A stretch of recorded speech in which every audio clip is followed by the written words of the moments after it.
किसी भी middle class के आदमी को बेइज्जती रूपी वरदान से नहीं डरना चाहिए। मोटिवेशन जो बाहर से ली जाती है वो मजदूरों के लिए होती है। कहते घर के सामने खड़ी होगी तो इज्जत बढ़ेगी। तो जो तुमको गाली दे रहा है तो तुम समझ लो कि भौंक रहा है। कहा तुमने तो सिर्फ मुझे ट्रेन के डिब्बे से फेंका है, मैं तुम्हें इस देश से बाहर फेंक दूंगा।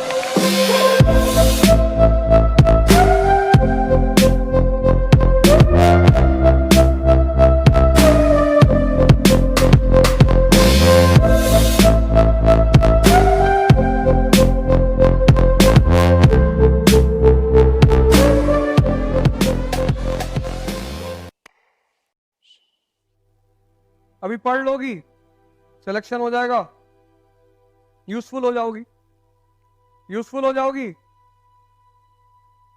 तुम्हारे पिताजी से कोई दहेज नहीं मांगेगा। किसकी औकात है जो दहेज मांगेगा? कितना बड़ा रिलैक्समेंट होगा उस बाप को जो अपने रिटायरमेंट के फंड को अपने ऊपर खर्चा करेगा। वो जो 60 साल में तुम्हारे पिताजी रिटायर होंगे तो रिटायरमेंट फंड मिलेगा, तो उन्होंने सोच रखा है रिटायरमेंट फंड से बेटी की शादी कर दूंगा। लेकिन जब तुम सिलेक्शन ले लोगे तो उस फंड को वो बुजुर्ग, बुढ़िया, बुड्ढा वो भारत दर्शन पे चले आएंगे। तो जिंदगी भर तो तुम्हें कमा के खिलाया, पिलाया, पढ़ाया, तो इतना तो तोहफा तुम उन्हें दे ही सकते हो। तुम लोग का ज्यादा रोल है। इन लोग की तो शादी कोई भी कर ले, इनका तो हो जाएगा, कोई ना कोई तो कर ही लेगा। लेकिन तुम लोग के लिए जिम्मेदारी है, एक लाइबिलिटी है। कोई कह रहा गाड़ी दे दो दहेज में, चला लेते हो? नहीं, सीख लेंगे भैया। अभी एक भाई साहब की शादी हुई है, कार ली है, कार। हमने कहा चला लेते हो?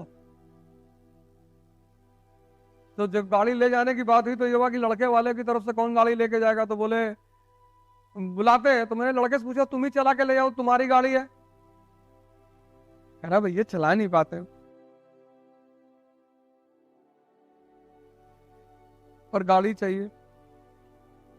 कहते घर के सामने खड़ी होगी तो इज्जत बढ़ेगी, तो क्रेन खड़ी करवा लो, हम भिजवा देते हैं, 1 महीना तुम्हारे घर के सामने खड़ी रहेगी। इतना इज्जत का फिक्र है इस कंट्री को, बाप रे बाप। इज्जत। इल्तुतमिश के घर के हो? नहीं नहीं भैया। अकबर के हो गए? अरे नहीं भैया। अब काहे मरे जा रहे हो? 1 अरब 50 करोड़ का देश है, कोई कुछ भी बोलेगा। कोई गाली दे रहा है, कोई तारीफ कर रहा है, तो उसमें बुरा मानने की क्या बात है? जंगल में जाओगे तो शेर दहाड़ेगा। ऐसे सोशल मीडिया पे भी है, कोई दहाड़ रहा है, कोई भौंक रहा है। इसीलिए तो हर जानवर की अलग अलग आवाज कही गई। तो जो तुमको गाली दे रहा है तो तुम समझ लो कि भौंक रहा है। तो जो भौंक रहा है, क्या गुस्सा करना? जंगल में हर जानवर की आवाज अगर एक जैसी होती तो कोई बात ही नहीं थी। लोमड़ी की अलग है, भेड़िए की अलग है, कुत्ते की अलग है। मैं एक रील एक बार देख रहा था तो शेर लेटा हुआ था। अब कुत्ते की आदत, बगल जाके सामने जाके भौंक रहा है। पता नहीं कोई रील थी, उन्होंने सेव कर लिया। मैं तो देख रहा था तो कुछ देर मुझे लगा कि वो सोच रहा होगा कि अबे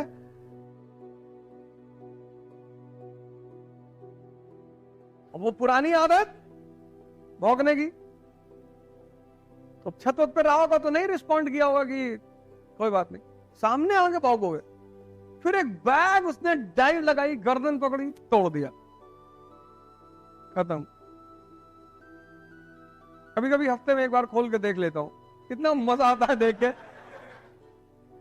कि वाह। अरे भैया नमस्कार। सर वहाँ पे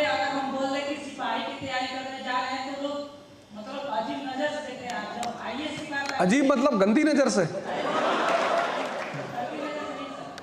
सिपाही की तैयारी करने जा रहे हैं, जब आईएएस की आती है सर, तो सर से लेकर नीचे तक पटक ही देते हैं, मतलब इतनी बेइज्जती करते हैं कि पूछिए मत। असल में अगले टाइम ट्वेल्थ में फेल होता था, इस टाइम पास हूँ ड्यूटी बोर्ड से। देखो हम जो मिडिल क्लास के लोग हैं ना, उनके पास एक बहुत प्यारी चीज होती है, बहुत प्यारी चीज उन्हें समाज तोहफे में देता है, बेइज्जती। क्योंकि जिन्होंने बेइज्जती को चुनौती के रूप में लिया, वो चाहे चाणक्य हो और चाहे डॉक्टर अंबेडकर, वो महान बहुत बने। मोटिवेशन जो बाहर से ली जाती है वो मजदूरों के लिए होती है कि वो काम ज्यादा करें। राजा मतलब जिसके अंदर 24 घंटे मोटिवेशन बह ही रहा है। तो बेइज्जती इंसान के अंदर आग पैदा करती है। भाई हमारे पिताजी पोस्ट मास्टर थे, हमने जब कहा आईएएस की तैयारी करेंगे,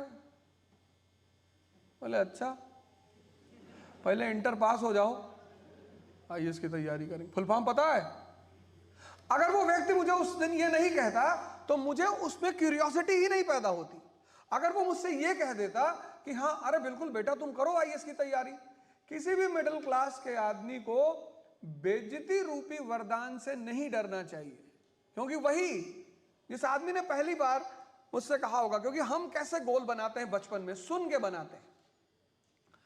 तो अब जैसे हमने किसी से कहा कि हम आईएएस बनेंगे, तो देखा, तो जो जिंदा दिमाग है वो बेइज्जती को चुनौती की तरह लेता है, और जो मरा हुआ दिमाग है वो बेइज्जती को दुख की तरह लेता है। कि बड़े वाले मौसा आए थे, वो गाली दे दी, हमको ऐसा कह दिए, हम दिखाएंगे इनको। उनको दिखाना ही नहीं, वो तुम्हारे अंदर आग जला के चले गए। जो भी तुम्हारे अंदर बेइज्जती, जो तुम्हारी बेइज्जती कर रहा है, वो तुम्हें ये कह रहा है, चुनौती दे रहा है तुमको। गांधी की बेइज्जती नहीं होती, यही तो कहानी है ना गांधी की। गांधी जी क्या किए भाई? बैरिस्टर फर्स्ट क्लास डब्बे में जाके बैठ गए, अंग्रेजों ने उठाकर फेंक दिया। जिंदा दिमाग था, दिल पे ले लिया उन्होंने। कहा तुमने तो सिर्फ मुझे ट्रेन के डिब्बे से फेंका है, मैं तुम्हें इस देश से बाहर फेंक दूंगा। इतनी भीड़ में मैं तुमको दावा कर दूं कि 80% लोग खड़े ही नहीं होंगे, डर के मारे। बेइज्जती हो जाएगी। अबे बिल क्लिंटन की फैमिली से नहीं, फिर कहां बेइज्जती हो जाएगी? सन्यासी, स्टूडेंट और भिखारी, इनकी इज्जत होती ही नहीं।